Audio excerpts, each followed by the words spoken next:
We want to keep Jordan icons coveted and special, which is why we are proactively managing the exclusivity of specific iconic styles. We're going to go ahead and discuss what that means in this video.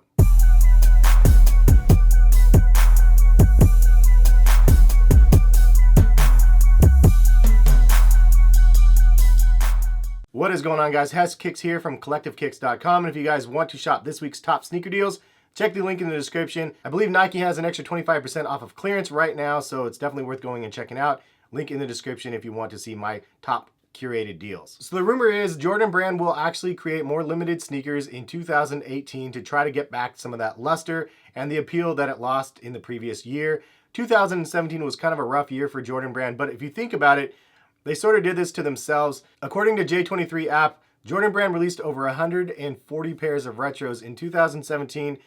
That's a retro release every 2.6 days.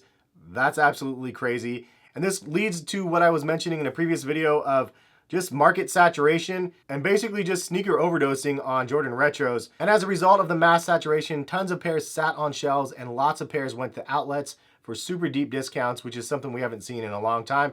Because previous years, Jordan Brand retros would fly off the shelves and sell out instantly. So Jordan Brand wants to have that appeal back again, and that's why they're making some sort of changes in 2018 to sort of gain that appeal back. We want to keep Jordan icons coveted and special, which is why we are proactively managing the exclusivity of specific iconic styles. Let's go ahead and kind of break that down. They said they wanted to keep Jordan icons coveted and special. I don't know necessarily what a Jordan icon is. Like, what is iconic? It could pretty much be anything. Honestly, between us, we probably couldn't even come up with a definition of what iconic is with relation to Jordan retros. I would say anything that Jordan rocked and played in the OG colorways would be iconic. But those are the ones that you actually want to produce more of, because those are typically the ones that sell out in the larger quantities. If you have these oddball colorways that you release in the iconic silhouettes, then that's kind of where it's like, why did you release these? It didn't really make sense. The Gatorade pack is kind of a prime example of this, because what is iconic is the ones iconic, then there was the 32s, then there was 2 pairs of 6s. They released so many different ones, it's crazy. And then he mentions that they want to keep them coveted and special. There's nothing special to me about a Gatorade Air Jordan 1. There is about the original colorways of the Air Jordan 1, but how many times can they retro those? Back in the day, they would retro every like 10 years. Now they're retroing those like every 4 years. So if they saturate the market on even the retros that they already released, they're going to hit a point where everybody has the last one, so they're not going to need a new one. It's going to drive down the resale, but more importantly, it's going to drive down the demand of the iconic shoes. So they probably need to put some of the colorways on ice and not release them so frequently. They also say this is why they're proactively managing the exclusivity of specific iconic styles. What defines exclusive though? How many pairs is exclusive? And that's one of the problems that I find with Jordan Brand and most companies in this sort of crazy market, because there is no disclosure of how many pairs of each model actually sold. And the sense that we don't know how many pairs have actually hit the market, how do we even know what they're cutting back? I mean, I'm sure this is all analytics done on their side, but in my opinion, Jordan Brand has a false inflated idea of what the actual demand is, partly because of resellers, which is why I think that 2017 was such a cluster mess, is because they thought, oh, they really want all of our stuff, everything's selling out. But the reality is the resellers that were buying the majority of these products, even in 2016, were buying them and losing money on them. So they really cut the resale out of the equation, which is great, except for the fact 2017, the resellers weren't even buying them because they know they couldn't have made any money. They already got stung from the previous year. So by saying that they're managing the exclusivity, we really don't even know what that means. I feel like we're probably still going to see a ton of Jordan retros hit shelves and sit on shelves, but they're not the ones that they're deeming iconic.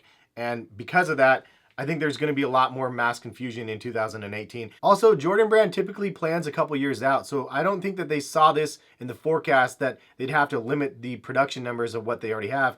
And a lot of this stuff has already been produced or being produced for at least the first and second quarter of 2018, I'm assuming. So I don't know how they're planning on cutting the production on that. Maybe they're just not releasing all of the supply that they ended up creating. I'm not really sure, but some of the stuff they have to make in larger quantities than others, but it's up to them to control that. And unfortunately, they don't disclose any of that information to the consumers. So it makes it really, really hard to trust them saying they're going to make everything limited. So in my opinion, their statement is kind of false information because we don't know what they are deeming iconic we don't know what exclusive means. Sure, they could have a handful of shoes here and there that are super limited and that draw extra hype and demand.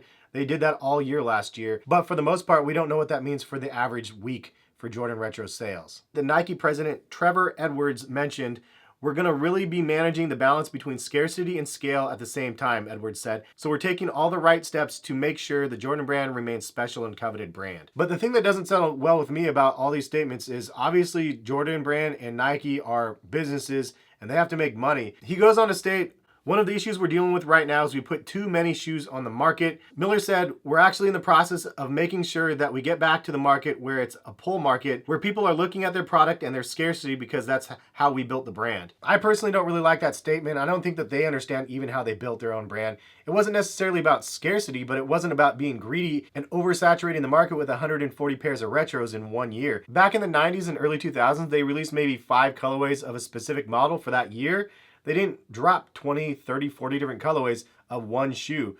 That's mass saturation. That's not exclusivity at all. It's not about the exclusiveness of each of those colorways. It's not saying release 140 colors in limited supplies. It means release the ones that we care about, the ones that we are drawn to in the right numbers, and don't overdo it. You don't need to release 50 pairs of shoes in one model. Like, I think they're missing the mark completely, but it is also a new day and age where it's such a Twitch generation. We're so used to the mass saturation nowadays. It's kind of going to be interesting to see if releases only happen like once a month. What do you guys think about this conversation though? Do you guys think that Jordans are actually going to be more limited in 2018? Or is it just going to be select models that they're really not disclosing to us? So it's going to be kind of a crapshoot for us to even know what is going to be a massive GR versus what is going to be somewhat limited. I think there's going to be definitely some truth to the fact that some of these things are going to be more limited, which will potentially drive up the resale. But here's a real gamble from Jordan brand.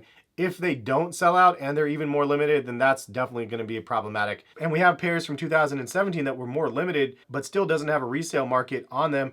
And really, they just were not very desirable. So hopefully, I mean, the real trick is creating a desirable product that we care about. I feel like they're missing like the mark on the beginning part of that is to create stuff we actually want and to not create too much. I mentioned this in another video of how the market can correct itself, because currently what the problem has been is too many pairs released too often. They are releasing and then they're too much per pair. If they reverse those three, then yes, they can create more demand, but we'll see what ends up being. So the downside to them making this announcement, some of the things that we should consider. One is the violence for sneakers. Obviously, there is sneaker violence anytime there is a monetary value associated with a pair of shoes.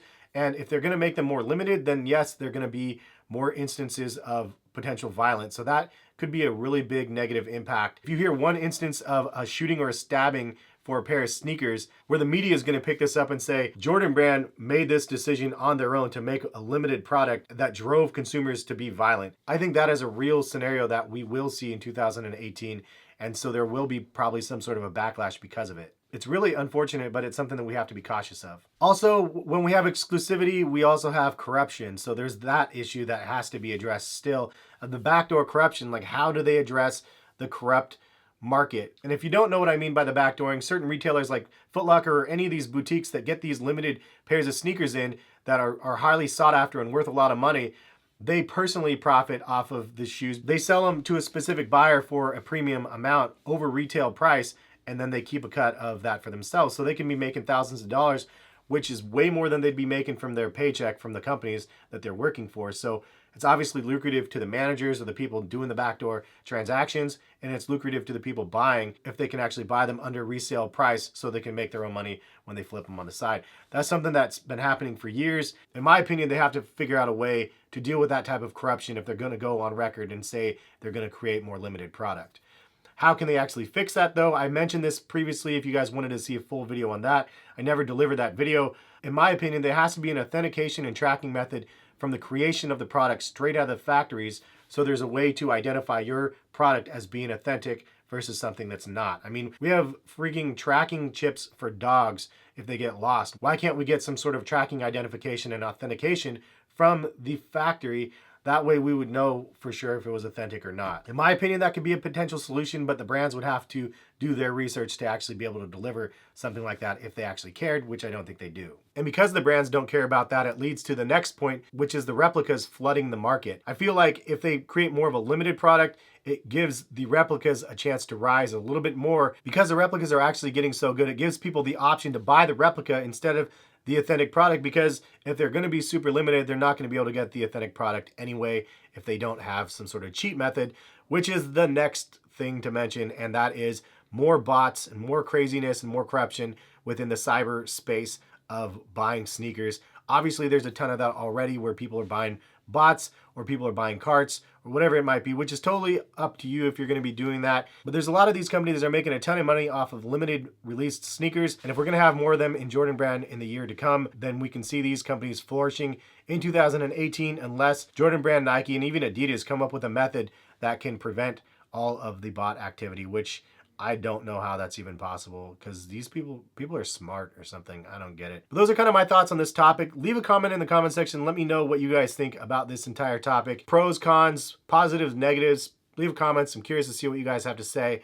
And it will be an interesting year that we'll be observing in 2018 on if we're going to be able to get the sneakers that we want, or if it's just going to be a resale hype beast dream in 2018, and people are going to be taking the L's all year long. We'll see what happens. Thank you guys for stopping by and watching the video, though. Appreciate y'all. And if you guys want to subscribe to my channel for more sneaker content, feel free to do so.